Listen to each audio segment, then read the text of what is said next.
이 이야기는 실제 인물과 사건이 아닌 어른들의 선택과 책임을 다룬 가상의 이야기입니다. 이 집의 아침은 늘 비슷했습니다. 남편은 출근 준비를 하고 저는 밥상을 차리고 아이들은 각자 자기 시간에 맞춰 움직였습니다.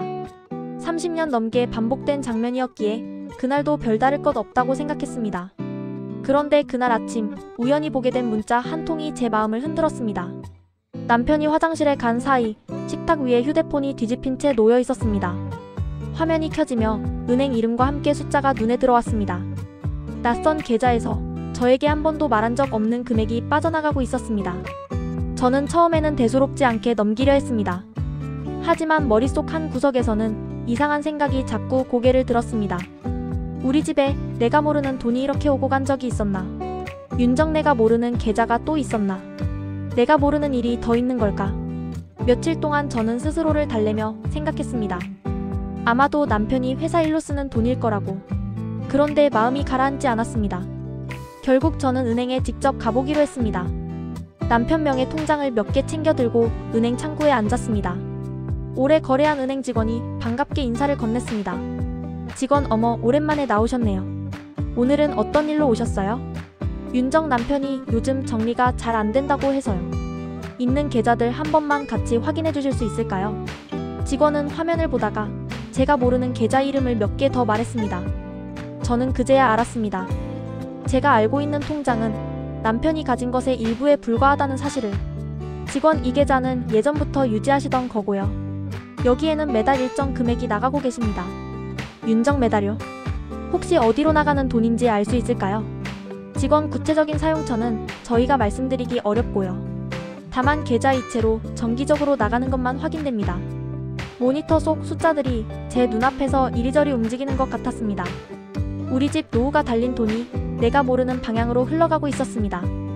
그날 이후로 저는 사람보다 숫자가 더 무서워졌습니다. 은행에서 돌아온 날 저는 집안 구석구석이 다 의심스럽게 느껴졌습니다. 그동안 눈 감고 지나쳤던 서랍과 서류들이 갑자기 저를 부르는 것 같았습니다. 빨래를 털다 남편 양복 주머니에서 택시 영수증이 나왔습니다. 봉투를 정리하다 병원 진료비 영수증이 떨어졌습니다. 그때마다 눈에 들어오는 이름이 하나 있었습니다. 윤정 환자 이름 최지연, 보호자 강창수. 또 같은 이름이네.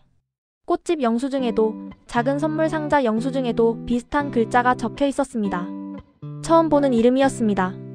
그런데 이상하게도 너무 자주 눈에 띄었습니다. 윤정 이 사람은 누굴까? 왜 우리 돈이 이 이름이 적힌 곳으로 흘러가는 걸까? 그 순간 저는 직감했습니다. 이건 단순한 투자도 회사 일도 아니라는 것을.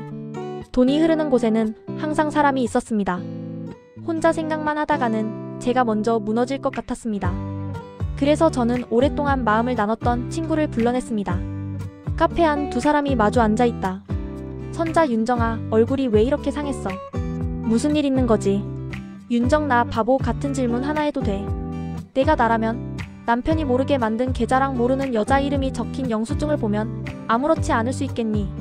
저는 그동안 모아둔 영수증, 계좌 내역, 메모를 가방에서 꺼내 하나씩 보여줬습니다. 선자의 얼굴이 점점 굳어졌습니다. 선자 이 정도면 그냥 넘어갈 일이 아니다. 애매하게 덮으면 평생 마음에 남는다. 이제부터라도 내 인생부터 좀 지켜라. 윤정 내가 너무 예민한 줄 알았어. 그냥 참으면 되는 줄 알았는데 선자 참아서 여기까지 온 거지. 이제는 울기 전에 증거부터 챙겨. 서류, 계좌, 보험 다 모아. 그래야 내 노후라도 지킨다. 그날 저는 처음으로 제 입에서 이런 말을 꺼냈습니다. 남편이 아니라 나부터 지키겠다고. 집으로 돌아온 저는 오래된 서랍과 장롱부터 뒤지기 시작했습니다. 결혼 초에 받았던 서류들, 아이들 학교 서류, 오래된 영수증. 그 속에 남편이 숨겨둔 종이들이 섞여 있었습니다. 노란 봉투 하나가 눈에 들어왔습니다. 보험회사 로고가 희미하게 남아 있었습니다. 윤정 이게 뭐지? 나는 본 적이 없는 것 같은데. 봉투 안에는 보험증권과 계약서가 들어 있었습니다. 가입자 이름은 남편이었고 수익자란에는 낯선 이름이 적혀 있었습니다. 윤정 수익자 최지연. 이 보험 12년째 유지. 갱신 서류까지 전부 이 이름이네. 제 이름이 있어야 할 자리에 전혀 모르는 이름이 자리 잡고 있었습니다. 한두 번의 실수가 아니었습니다. 오랜 시간 쌓인 선택이었습니다. 종이를 쥔 손이 떨렸고 글자가 눈물에 번져 보이지 않았습니다. 더는 혼자 품고 있을 수 없었습니다. 저는 남편과 아이들을 거실로 불렀습니다. 테이블 위에는 그동안 모은 영수증과 계좌 내역, 보험 서류를 올려두었습니다. 그날 저녁 우리 집 거실은 재판장이 되었습니다. 윤정, 이거 전부 당신 이름으로 된 거야. 계좌, 보험, 영수증. 나 모르게 누구를 위해 쓴 돈인지 오늘은 듣고 싶어. 창수, 그게 오해가 좀 있는 것 같아. 그냥 옛날에 알던 사람 좀 도와준 거야. 현수 도와줬다고요? 그럼 왜 엄마 이름도 아니고 우리 이름도 아니고 수익자에 그 여자 이름이 적혀 있어요? 혜진 아빠 몇 년이에요? 이거 가입한 지 얼마나 된 거냐고요? 남편은 서류를 보는 눈을 피했습니다. 아이들의 목소리는 떨렸고 저 역시 숨을 고르기 힘들었습니다. 창수 한두 번 만난 사이가 아니야. 오래 만난 사람이야. 혼자 살기 힘든 사람이라 생활비도 조금 도와줬고. 윤정, 조금? 우리 노후 준비하자고 아끼던 돈이 그 사람에게로 간 게 조금이야? 그 순간 30년 넘게 쌓아온 믿음이 산산이 부서지는 소리가 들리는 것 같았습니다. 현수 엄마 인생은 뭐였어요, 아버지?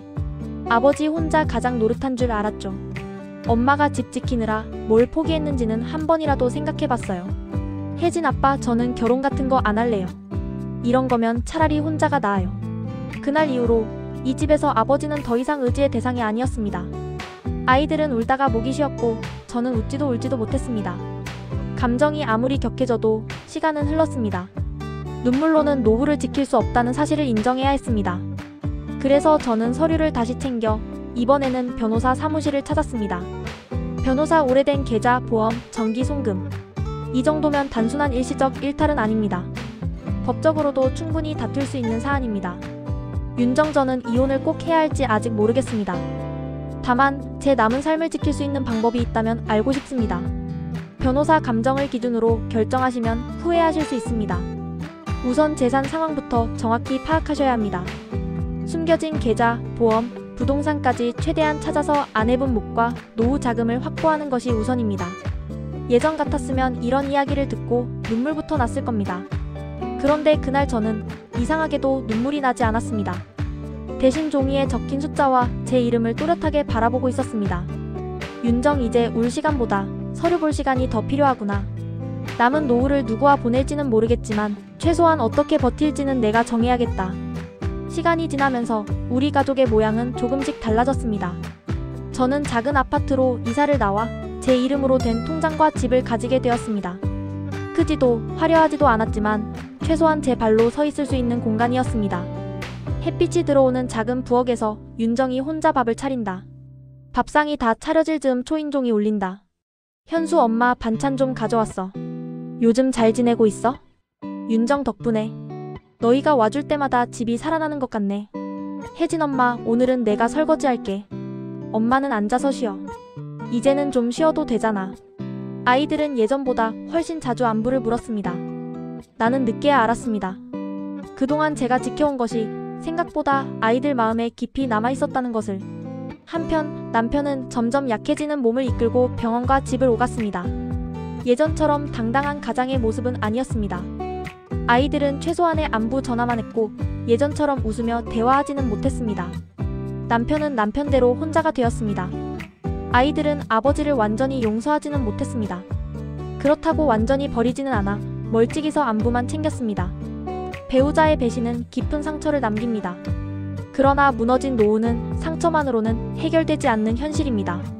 누구와 살든 어떻게 살든 그 현실을 다시 세우는 일은 결국 자신의 몫이라는 것을 저는 늦게서야 깨달았습니다. 배우자의 배신은 상처이고 무너진 노후는 현실입니다. 그 현실을 다시 세우는 일은 결국 자신의 몫입니다.